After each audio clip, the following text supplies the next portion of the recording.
Well, happy Monday, everybody. Oh my goodness, Christmas is just around the corner. I'm Dr. Laurie Davis, host of the Today Show here on the Disability Channel. And my guest host today, my good friend Sylvia Somerville. Good morning, Sylvia. Good morning, Dr. Laurie. Thank you for having me on the show.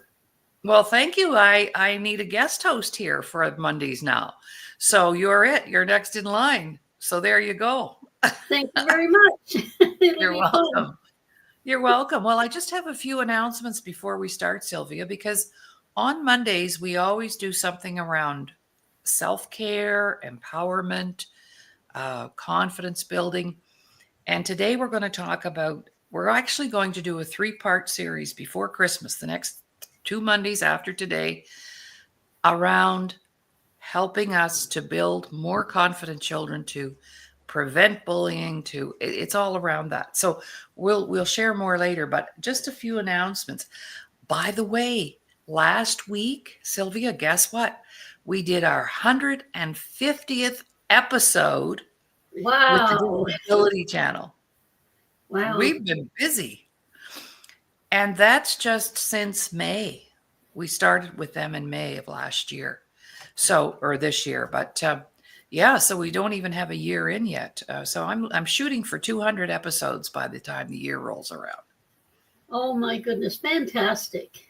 I know we've had such a great lineup of guests and topics and interest, and the show's steamrolling right now. And people are, because of course, I'd like to talk a little bit about that. We're on a variety of platforms, but we also got picked up by Your Home TV in the US a few months back.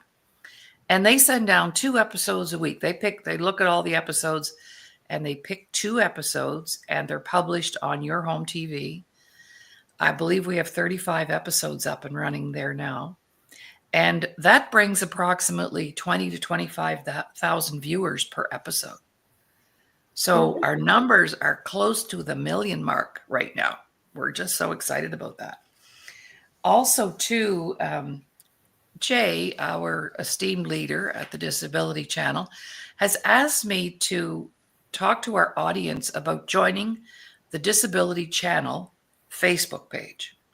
So if you go into Facebook, search the Disability Channel, send a friend request, because that also supports the channel, supports our shows.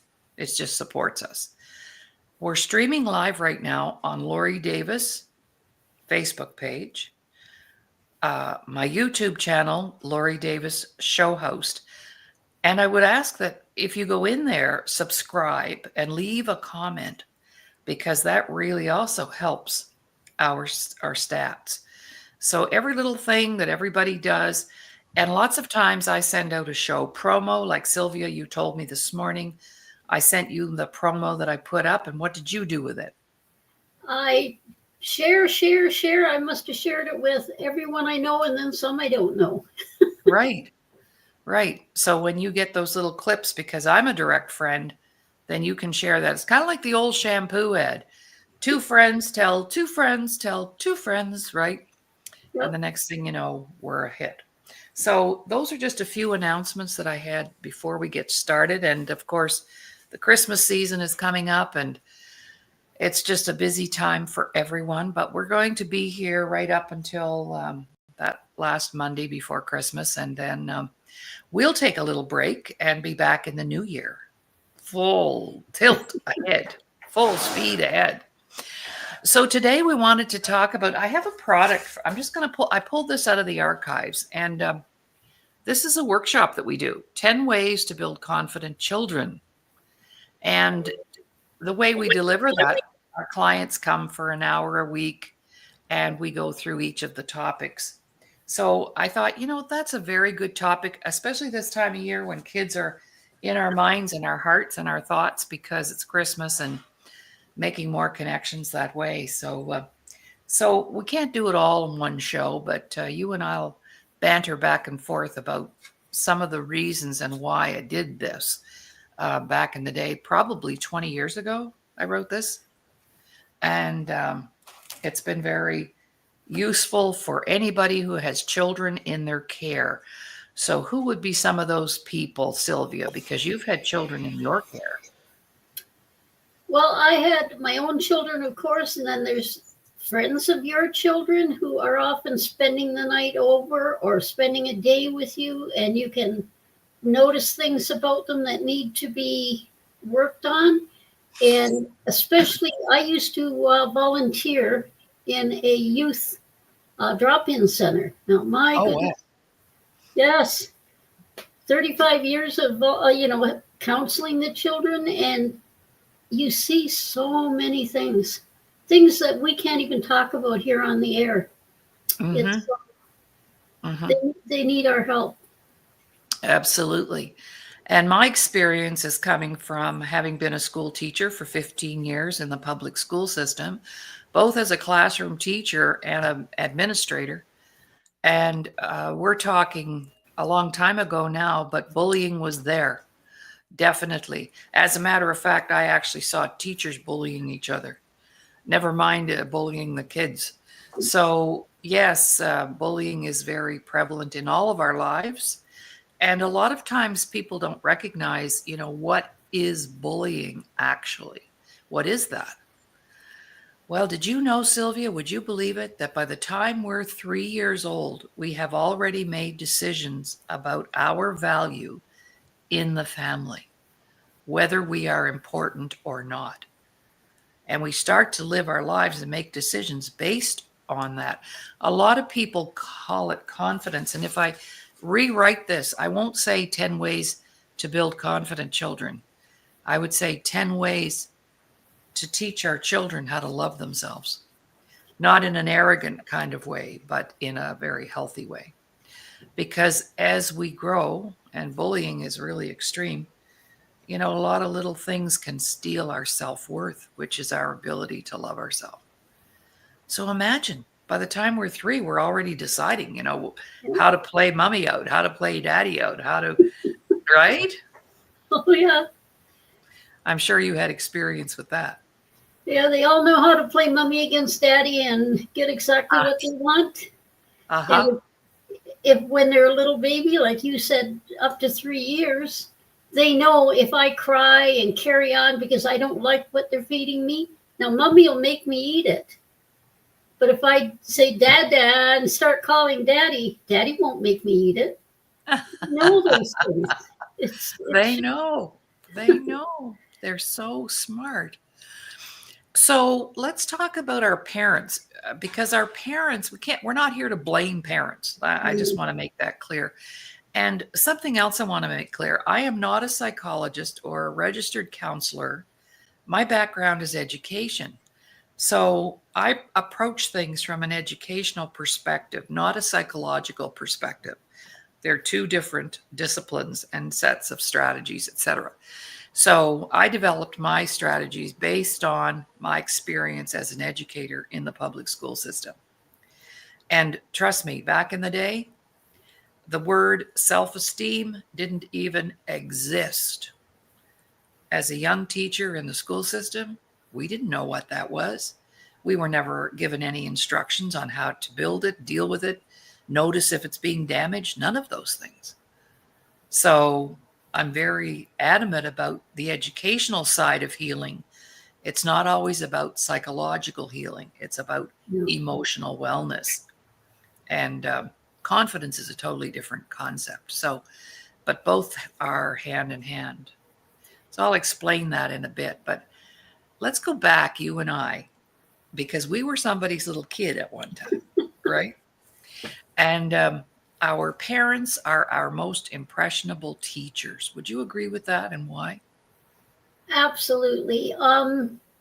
With me, it was I was very close to my dad. I was close to my mom, but more so with my dad. And I knew I could go to my dad and say I'd done something really naughty. I knew if I went to dad before he found out about it and said what I did and, got that sad face. And dad would sit down and he'd talk to me about why I shouldn't have done it. Some parents just pull out and they give them a strap or they hit them or, call them stupid, idiot or whatever. Not my dad. He used to explain to me why I should never have done that. and say, now you got to promise me you're not going to do that again. But I think that's the proper approach to explain to kids, and that is a big part of parents and teachers and anyone dealing with children. Mm-hmm. And that's why I took after my dad in many ways, because he was calm and laid back. He did bad things, so did I. But you took responsibility for them. Mm-hmm. Yeah. And in my situation, sometimes I was a little confused because sometimes mom was the soft touch and dad wasn't. But then in other ways, dad was and mom wasn't. So it was kind of like a back and forth until they got it together, because I was the oldest, that they needed to back each other in those decisions. And so I think that's a huge problem now with a lot of single parents, blended families. The kids have one set of rules when they go to dad's house, and then there's another set of rules when they go to mom's house. And so there can be a lot of confusion around, well, even what's right and what's wrong and what's acceptable. I see a lot of that in my clients because I work with young people too. I still do. In our workshops, we have 40 workshops just for youth. So we have a lot of youth in our programs. So we become what we are around. What do you think about that comment? That was a comment made by the famous motivational speaker, Zig Ziglar. He said, we become what we are around, and your attitude determines your altitude. Absolutely. I think that's why a lot of kids, young ones as well as teenagers, get into trouble. They don't have what they need from home. They aren't getting the love or patience or consideration or just someone to listen to them. But if they go out into a group of kids, whether they're good or bad kids, it's usually the not so good ones, and they pay attention to them. They listen to them. They say, hey, I know you can fix that. They fall in with the bad group, and then they're lost. That's right. Kathy put a comment up. I'm very grateful for the love that my parents show each other. That added stability to my brother and I's life. Yes. And I've also read a quote, the greatest gift a man can give his children is to show them how much he loves their mother. Yep. Right? Or it could be reversed. The greatest gift a woman can give her children is to show them how much she loves their dad. So that's a big problem right now, is when people are in a relationship and they have children and they hit a bump in the road, it's like they throw the baby out with the bathwater, right? So children are affected by that, very affected. As a matter of fact, I just thought of something that I did years ago. I don't know if I've ever told you this, Sylvia, but many years ago, probably 20, 25 years ago, when I was developing my youth workshops, I interviewed 100 12-year-olds. That was my research. And I grabbed every 12-year-old I could find. I was asked, do you have a 12-year-old? Do you have a 12-year-old? Do you have a 12-year-old? And I interviewed 12-year-olds, 100 of them. And I asked them, what is your greatest fear? And we had big pieces of paper on the wall. And, I'm afraid of failing my grades. I'm afraid of the dying. I'm afraid of getting sick. I'm afraid. You know what the number one fear was, though, when we put all the information together? Their number one fear was losing a parent. Wow. Yeah. It was mentioned more often than any other item. The fear of losing a parent as a little kid. And I had this one little boy, and he was really quite bright and brilliant. And I asked him, he was the last one I interviewed. And I knew by then I knew that was going to be the number one item. So I said to him, and you'll relate to this because of, your vision and everything. But I said, why do you think that is? And he said, Laurie, think about it. Okay, if I lose one eye, I got one left. And if something happens to that eye, so it's like the parents. If I lose one parent, that's bad. If I lose two, and this is what he said, if I lose two, I'm screwed. Because I'd have to go into foster care. Like, see, when you want good answers, you ask children because they'll give you the truth. Right? Absolutely. Absolutely. No And way around. Go ahead. When you were talking about when a child gets up to 3, they already know more than we give them credit for. And I'm sure you've experienced this as well. When, my friends and that were having kids and we were younger. And even now, say you're at someone's house and they have a little baby and, you hold it, it's a new baby. And you can see in the expression of the child. I have seen it many times and I think, oh my goodness, there's something wrong in the house. Because it's something in the children's eyes, so that at that age, they're already developing whether they're going to be afraid or they're going to be happy and, contented. You can see it in their eyes just when they're little babies. Mm-hmm. You can tell if they're being not taken care of properly. Well, yes. And, we'll talk about abuse right now because there are many different kinds of abuse. Yep. And I see it every day when I have this big, because you've been in the park with me, that big, beautiful park, and we have a nice playground there. And parents come there with their children. And the parents are sitting on the park bench on their phones. And the little kids are playing on the equipment. And you can hear them, Mom, look at me, look at me. Mom, Dad, look what I can do. And the parents are not present. They're in the park with their kids, so that looks good, but they're not actually engaged. And I'm not saying all parents are like that. We're just making general comments, so I want to qualify that too. And, our parents do the best they can with what they know.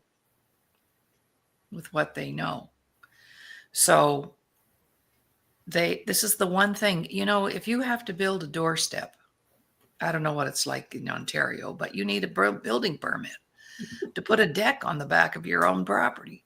Yeah. But you don't need any kind of a permit to be a parent.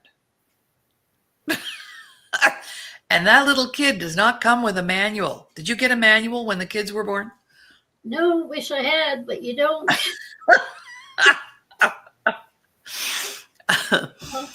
So if you're just, go ahead, Sylvia. I was going to say that is one important point as well that you just made. Almost anyone can have a child, but that doesn't mean they know how to care for that child, how to encourage, inspire, how to take care of it so it becomes everything that it can become. Mm-hmm. I mean, the child will work on it as they get older, but it's in those formative years. They have to be led in the right direction. Absolutely. Well, I taught kindergarten for 6 years. That was my first assignment, kindergarten. Yeah. And oh my gosh, I think back to those days and those little kids, and we kind of put them in 3 categories. So I think people might be interested in that, and then we'll go back to talking about the different kinds of abuse. But I'll ask you the question once I share. So we had kids who for the first 5 years had full-time moms at home. Then we had kids whose moms worked part-time and were home part-time. And then we had kids who came out of the daycare system. Who do you think were the most well-adjusted kids? The ones who the mother was home most of the time. Well, actually, that wasn't right. You gave a wrong answer. And that's not like you to do that. But that's what most people say, Sylvia. The most well-adjusted children were the ones whose moms worked part-time. Oh, okay. Because they learned that other people could love them. Other people could take care of them. Mom was there for them and dad. But the kids who were at home with their moms were the ones that suffered with the social anxiety of being separated from mom, because they'd been home with their mom 100%. And of course, the kids who came out of daycare were much more aggressive, and the bullies might come out of there. That's not, no disrespect to the daycare people, but it was the kids whose moms worked part-time. Then they also got to see that mom had other responsibilities and that moms can work and earn money, and it was just more balanced. Yeah, you're absolutely right, because they need to have that communication with other kids and other people. Yeah. In order to develop the skills that they need. Yeah. So that was our group.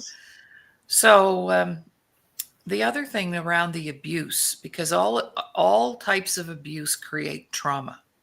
Mm-hmm. And unless we get ourselves healed up from those traumas, that's how we live. That's what we live by. So you mentioned it, neglect. What does that look like if a child is neglected? Well, how does that show up? Well, I think it shows up in the fact that the child seems to be very shy, very timid.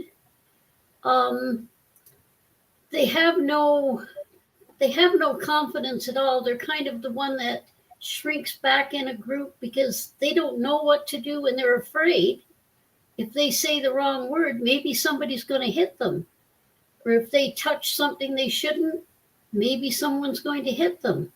They're afraid to move. It's like they're locked inside themselves. They want to take part, and they may think, oh, I should do this, but they think, oh no, somebody might hit me. Yeah. It's really hard on them. They're very withdrawn. Yes. And then you have the other end of the stick. Yep. Where they could be out there, right? Hurting others. Yep. Hurting others. So neglect is a form of abuse. So there's sexual abuse, touching, fondling. That's all sexual abuse. Physical abuse, you just mentioned it. Beatings, slappings, getting hit. There's emotional abuse. Yep. And that's when the love is conditional. So, for example, I'll love you if you take out the garbage, or I'll love you if. So there's a condition attached to the love. Spiritual abuse. Right. All the satanical stuff. I dealt with that early in my career with some of my clients. There's just tons of it out there. So we can be quite abusive without even realizing, because we generally, I've been told, we parent like we were parented. Absolutely. So a lot of people are busy bringing up their kids right now for a world that is no longer existing. The world that exists today isn't the way we were brought up. We weren't conditioned for this. We weren't prepared for this, right? Yeah. No. You were talking about the abuse and the emotional abuse as well as physical abuse. Mm-hmm. And I think there's too many kids, when they're emotionally abused, they're just so afraid to tell anyone. And so it's only going to get worse, not better. So there's somehow you have to teach the kids. And I think it's when you teach the kids how to believe in themselves. I don't know how you do that exactly. What I did is what we had done in our house, we had, when they were about 4, I made I called it a discipline chart. The kids said it was just marks on the fridge. And I had a cardboard up there on the fridge, and we had red marks. If you did as you were told, you knew it was bedtime, you'd go get ready for bed and things like this, because they need routine and scheduling as well to be organized in their life. And you knew when you did naughty things like who knows what. But there was also a yellow mark. If you weren't sure of something, or if you had a problem, come and talk to Daddy or Mommy. And we had more yellow marks on that chart than we had red or black. Mm-hmm. because they were always coming and saying, "Can I do the yellow thing?" Oh, cute. Yeah. And then you'd say, "Of course." And then you take them, if my husband and my son were around, maybe my daughter, we'd go into another room quiet and say, "Let's do the yellow thing." And then they'd start talking, even when they're little, about something happened with a friend or something they did. They knew it was wrong to do, but nobody knew about it yet. Should I tell anybody? Mm-hmm. Mm-hmm. But they were learning to be organized, and they knew they always had someone to talk to. And I think Wow. that's very important to know Totally. you have someone you can talk to. You're not going to get punished if you say bad things. Like over the years, as they got older, there were pretty bad things that happened, but you always said to them, we always told them, "I will stand by you no matter what you do. Whatever mistake you make, we're going to be there for you. Just don't make the same mistake twice." There you go. Yeah, exactly. So making it okay to make a mistake. How Absolutely.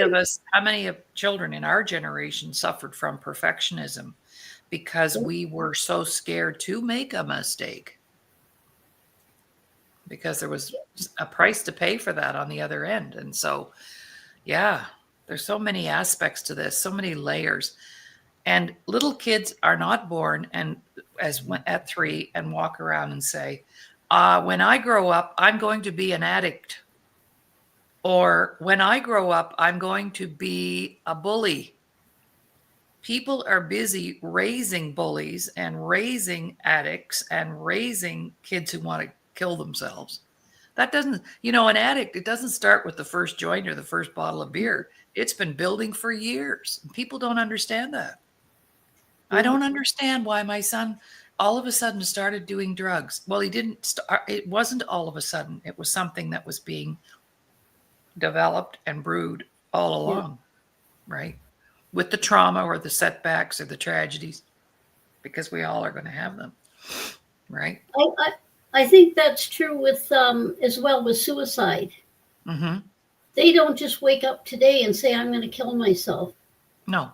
It's a situation that's been getting worse and worse. And I think there are people, either their friends or parents or teachers, someone must notice these changes. Mm-hmm. And when you notice a change, that's when you have to, they aren't going to tell you right off the get go. No. That's when you start talking to them, making time just to be with them alone, and start trying to get to the bottom of what's happening. And I don't know, but I'll lay odds that most of them will talk if they know they have someone who truly cares and will listen. And you just might save a lot of lives that way. Absolutely. I think, Absolutely. Well, you see, the problem is back in the day, for example, let's say I had, because I went from kindergarten to grade 6 and then to high school.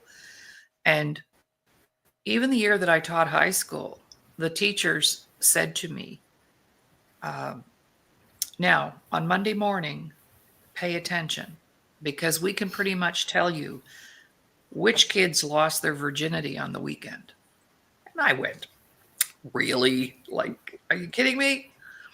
And they said, no, you can have the most vivacious, whenever, just what you just said, Sylvia, whenever you notice a yeah, shift, we can yep, have the most vivacious cheerleader, top student, all American girl.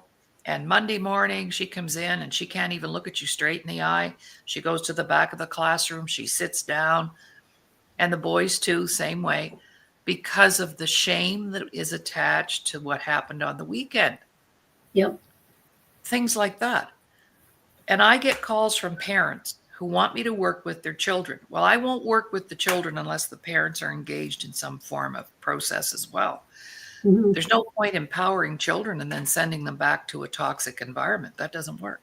So I don't do that, but I'll get calls from parents. My son, I don't know what we're going to do. He's 17. He was such a good boy.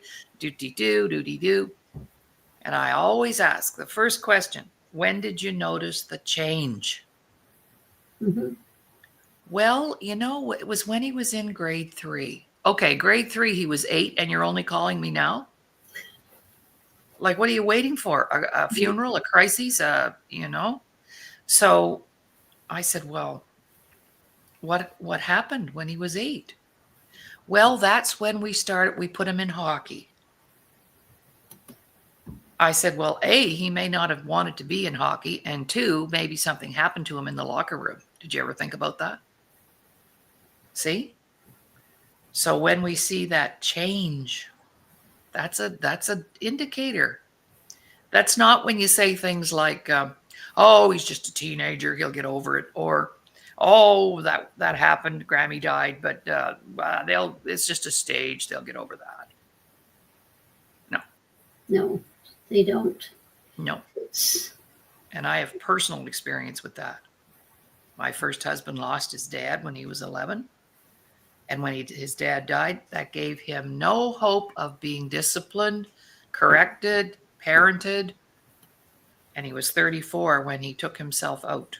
So how long was that? 23 years? Mm-hmm. But people, the family, oh, he's just got a bad temper. Oh, he just has a short fuse. You know, the justification is just, when you hear people talk like that, it drives me crazy. yep. And you know, a lot of times too, in the schools or when the kids are out playing, the teachers do see things, but they don't always react. No. And sometimes the kids aren't ready to talk, and then it comes back to bullying. Mm-hmm.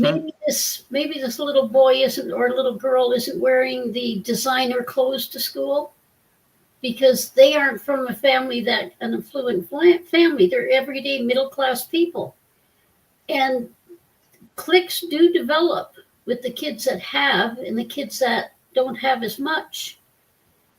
And the problem too is with a lot of the kids that have, the parents give the money, they don't have to work. And they look down on the kids that are middle class, that are out working after school, and that develops. That really hurts the kids mentally. Mm-hmm.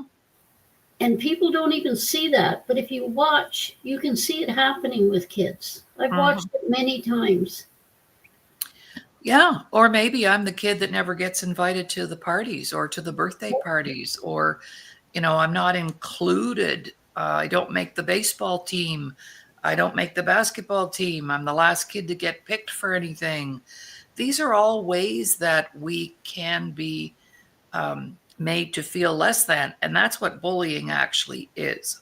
Mm-hmm. And let's get back to our definition. We can look it up in the dictionary or a psychological magazine or whatever, but basically bullying is about one person feeling like they have power over the other. Yep. I've been bullied by professionals, lawyers, bankers, co-workers, colleagues, clients. It's not necessarily just a kid thing. We've been bullied as adults, even maybe in a marriage or a relationship. Or at work. Oh, yes. And we call that lateral violence. That's lateral violence. It is. And you have to learn to deal with it. Mm-hmm. Yeah. So you just said the right words. We have to learn how to deal with it because that's not going away. No.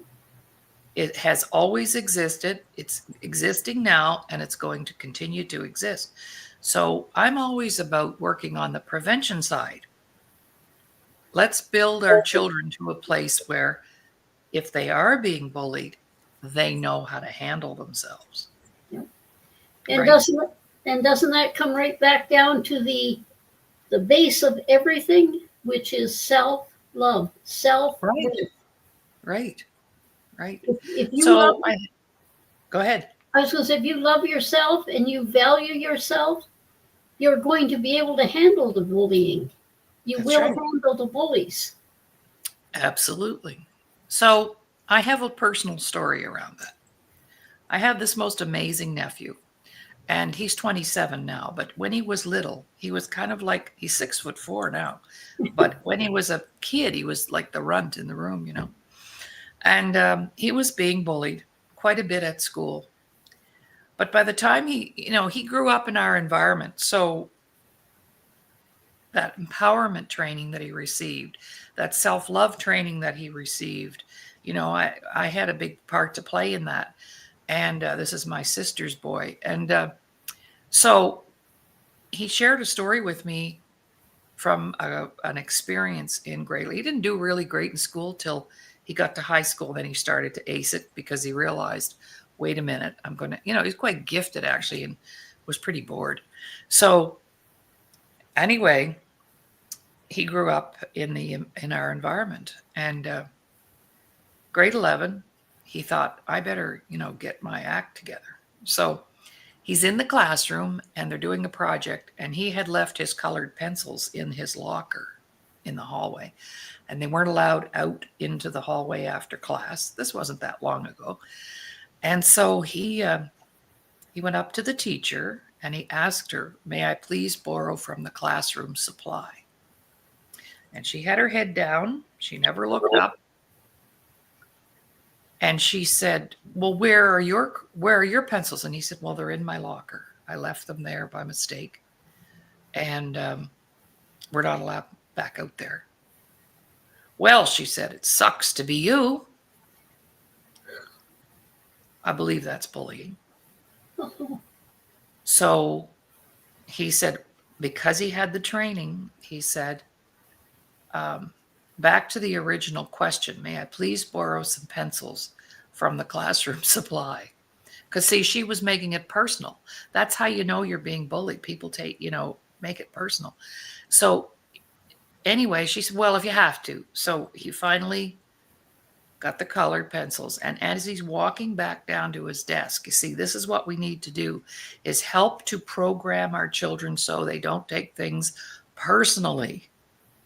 That was her bad behavior.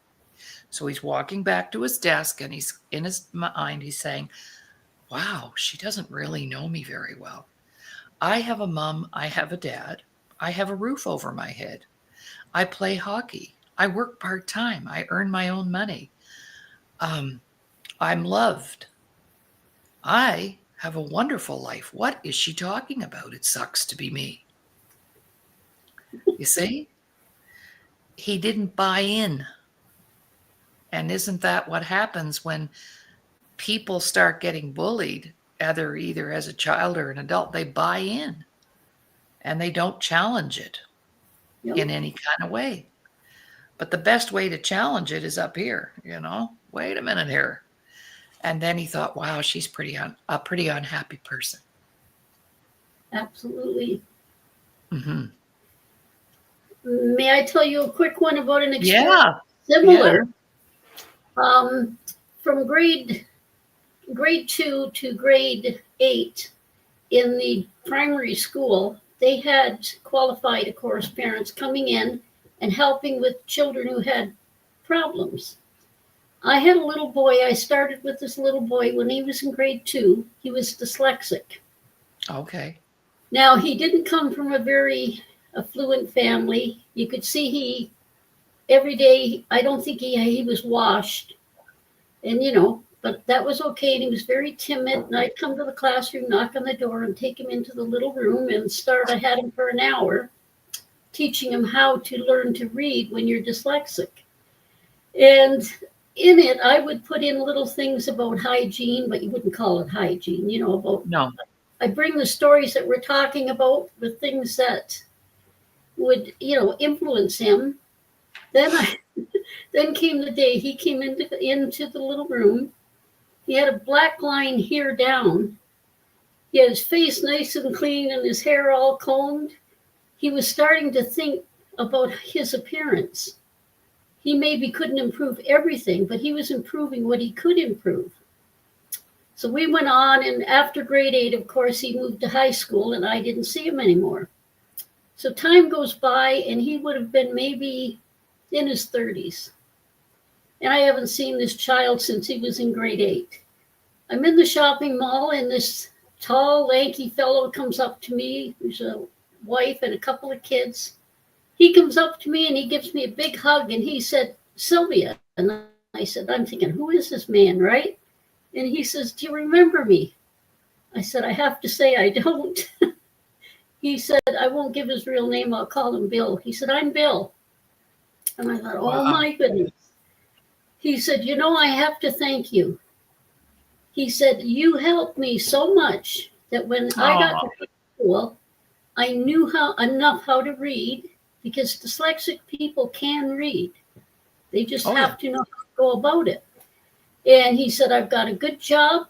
I have my beautiful wife, and look at my children. He said, you know, back when I was little, he said, I thought I would end up as nothing because everybody told me I was stupid. I was an idiot. Just like your story, there's an example. This little boy, over those 7 years, it wasn't me that was doing the work. It was him doing the work. Because as I taught him to read, I would deliberately give things that pertained to everyday life and kids playing and things like this.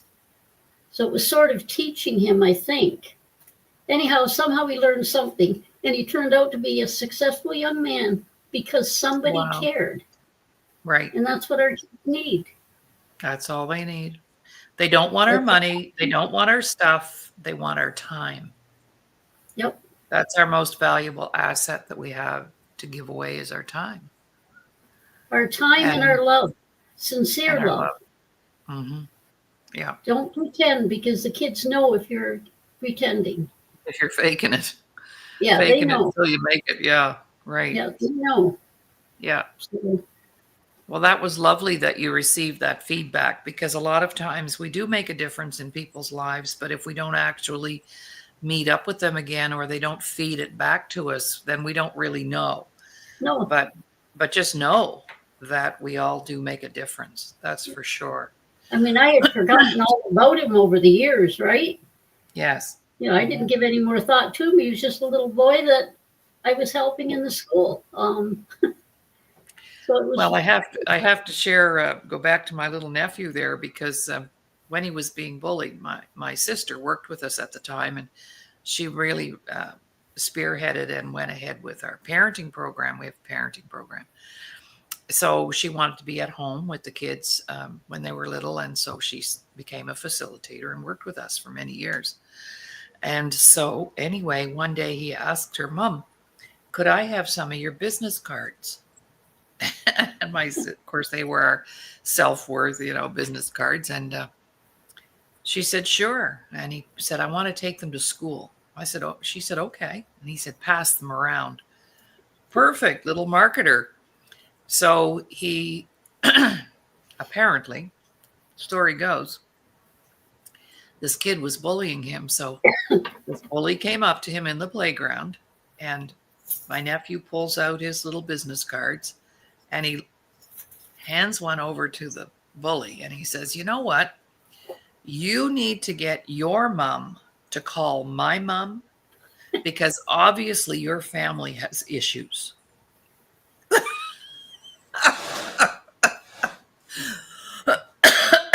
What a way to get business, right? Gotta love it. So what is the opposite of bullying? Let's talk about that, because a lot of times, and we're going to that's why we're going to do 3 shows, because we didn't even get into the 10 ways yet that I've created to help build those kids who can replay tapes. So what is the opposite of bullying, Sylvia? And you have a graphic example of that. The opposite is self-confidence. Knowing exactly who you are, what you want to be, working hard to get it. And when you have confidence, it shows. And yes, I had a lot of situations where I didn't think I could do something, but I was told, walk into a room, look like you know what you're doing, and you belong, and it'll all work out. And I've done it many times with rubber legs. Yes, absolutely. But you have a nice little picture there. The other thing that I think about is, along with the confidence, when you have that confidence and self-worth, you then want to serve other people and help other people. So you have a nice little animal picture there. I want you to share from one of your latest books, because Sylvia is an author. She also has created a series of children's books. So show us that picture of the elephant and the hippo. I thought this was so cool because this is the opposite of bullying. Watch this. And this is from the new book coming out, Simon Lyon's Raindrop Friends.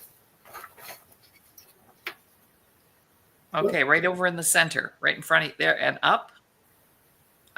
There we go. There we go. So we have a hippo helping an elephant up a hill. That is very cute, very cool. Thank you for that, because there's the opposite of bullying, helping each other. Helping each other. And when you're talking about, you have to help each other. And in this story, that's why the elephant needs help to get up the hill. So a hippo's helping him. Right. Right. Yeah. So the idea of building people up, that's something we can teach our children to do very early, and not to engage in anything that's tearing other people down. Right. Because that is the way of our world right now. And I don't know who we can blame for that, if it's social media or poor training, but underneath, I know everybody is born a good person. Yep. Like I said, you're not 3 walking around going, I think I'll grow up and be a drug addict. No, we become what we are around, and we live what we learn. So what does our training ground look like? And recently, you'll hear a lot of people in the mental health care industry say, well, he's on drugs. He must have had a childhood trauma. You think? Maybe? And of course, we knew that 30 years ago. We started working on that 30 years ago, because everything's connected. You know, how I get to live, like I have a lot of people will say to me, well, you know, I've got lots of confidence and I've got lots of self-worth. Okay, then why is your life not reflective of that? Because you're either a bully, or you don't have a family, a healthy family relations, or, you know, you can't keep a partner, or, I mean, there's all kinds of ways that shows up down the road. And I know that because I've been married 3 times. Wow. The last one, 32 years. But, you know, like I was suffering, I was struggling, and I didn't know it had anything to do with my level of self-worth or self-confidence. Because back in the day, if we saw a student who was struggling with that, we didn't even know it. We weren't even conscious. No. Or aware. We called it something else. Bad behavior. Yeah, okay, that's right. Right? And the story I've told before, I'm self-confident because I was bullied.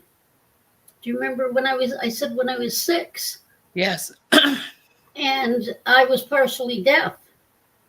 So of course I didn't get picked for the teams. If I answered the teacher incorrectly, people would laugh at me, and I just kind of went within myself. But I went home and I would write little stories and draw little animals. So, hey, now I'm an author doing children's books and novels. But when I started to get back out into the world as I got older, I still didn't have the confidence until that first book came out. And then you know what I did? What? That was back in 1977. It was a bestseller. I mailed a copy to so many people that were now growing up, and I'd say, hey, what did I put? I says, oh, look at this. I'm no longer 6 years old and a stupid idiot. Exactly. Well, my grade 10 homeroom teacher told me, based on my low marks in junior high, grade 7, 8, and 9, she looked at me and said, I've looked at your record cards, and chances are you're not going to amount to much. No. And I looked at her and I thought, the hell I will. It has nothing to do with my grades. It has everything to do with my ambition and my drive. And I ended up becoming a teacher on top of it. I thought, whoa, yeah, marks like that, you're not going to amount to much. Well, that was bullying. Yep. I didn't realize it at the time, but I was being bullied. Those, you know, and I think you and I are giving good examples right now of what bullying actually looks like. Mm-hmm. And like Go ahead. Sometimes people don't realize that that little child or adult, even adults in business in the office, they aren't with the group. They aren't sitting there chit-chatting or because they're afraid to. They're shy. They've had something in their life, some kind of trauma. And if you recognize that and start drawing them in, you can help them get back to being self-confident, whether they're kids or adults. Right.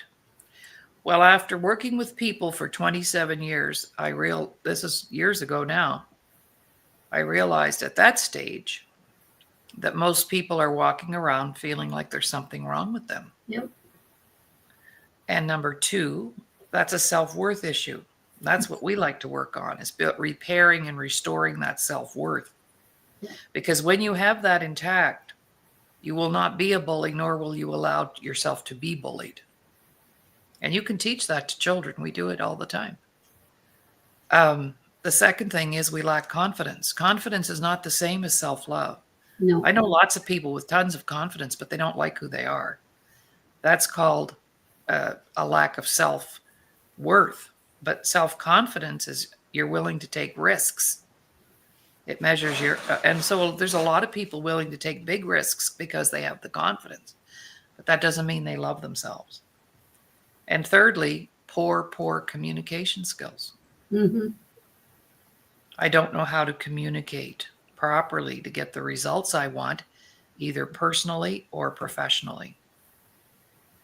So we did not get to our 10 ways today, but that's how we will start next Monday. So get your notepads out, because today I wanted to just have a general conversation around this whole concept, because the problem is when you focus on it, what we focus on increases. So I was invited to speak at a high school locally here. They were doing an anti-bullying day. They wear their little pink t-shirts and so on. And I said, I won't come and speak if you're going to call it that. Anti-bullying. I will come if you call it something like, like John Lennon, that song he wrote about peace. Call it a peace rally. Call it a peace gathering. Call it, let's make peace. And I'll come. And they changed the name from Anti-Bullying Day to Building the Peace Day. See, it's the language. So we have to be careful. What we focus on increases. I could have called this 10 ways to help your kid not be bullied. Right? That could have been the title. No, we have to focus on what we want, the outcomes that we want. I would love to be able to send a kid off to school knowing they have the tools so that if they're going to be bullied, they know how to handle themselves. Now, wouldn't that be more valuable than the scare tactics that we're using or the psychological whatever? No, the dissecting what is a bully and no. It's all about that inner peace, that inner person. And the words that you just used about calling it peace rally as opposed to anti-bullying, I don't know if it's still used today, but do you remember in our day, everyone was trying to find themselves. Right. I can't do this because I haven't found myself yet. Like, to me, that was how I never commented. I just, kind of walk away like. Well, when people make that kind of comment, it's because they actually are feeling lost. They don't know what to do next. Right? No. But by just saying it and not doing anything, they're never going to find themselves.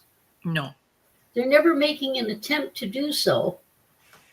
They're just always saying, well, I haven't found myself yet. Yeah. Well, we need to reinvent ourselves all the time. I mean, are you the same person that you were last week or last year or 5 years ago? I'm not the same person I was yesterday. Well, there you go. Me either. Because stuff happened yesterday that changed I actually watched the movie with Denzel Washington. I love him. Equalizer 2. Now, I did watch, there's 3 of them, but we hadn't seen it in a long time. And I thought, I went to the theater to see that. And he said something that I wrote down that I missed the first time I watched it. There's two kinds of pain in the world. There's the pain that hurts us, and then there's the pain that alters us. Isn't that powerful? Powerful.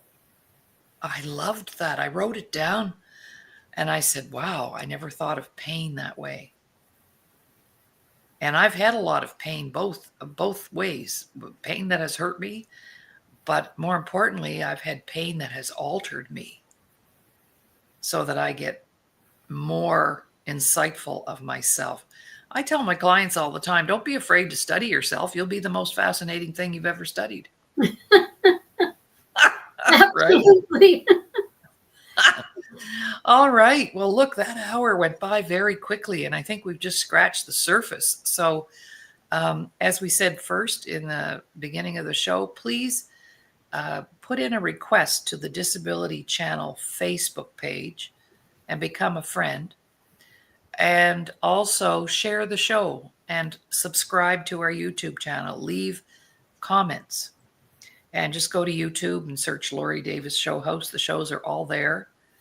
And Sylvia, I cannot thank you enough for coming in and being my guest host for the next couple of weeks so that we can address this huge issue of bullying and bring some different perspective to it, perhaps a broader view of it, because I think we all have a very narrow view of what it really is. And so we're going to expand our horizons and be able to walk around knowing when we're being bullied and knowing how to stand up for ourselves. And that's what we need to teach our kids. So over to you, words of encouragement to our audience as we close down for Monday, December the 9th. I think the biggest part of life is finding you inside. I just use that expression. Self-love, self-worth, and not only knowing what it is, but working with it, dealing with it. When you come into situations that you think you can't do, just go back and think, you know what? You can do it. You've got to have the confidence, and you have got it. And when you see changes in people, try to find out why they're changing, and maybe you can save a life. Absolutely. Absolutely. All right, Sylvia, thank you for your time. I know you're busy, and I really appreciate it when people give up their time to spend with us. And I look forward to our next chat. Bye for now, everybody. Bye-bye.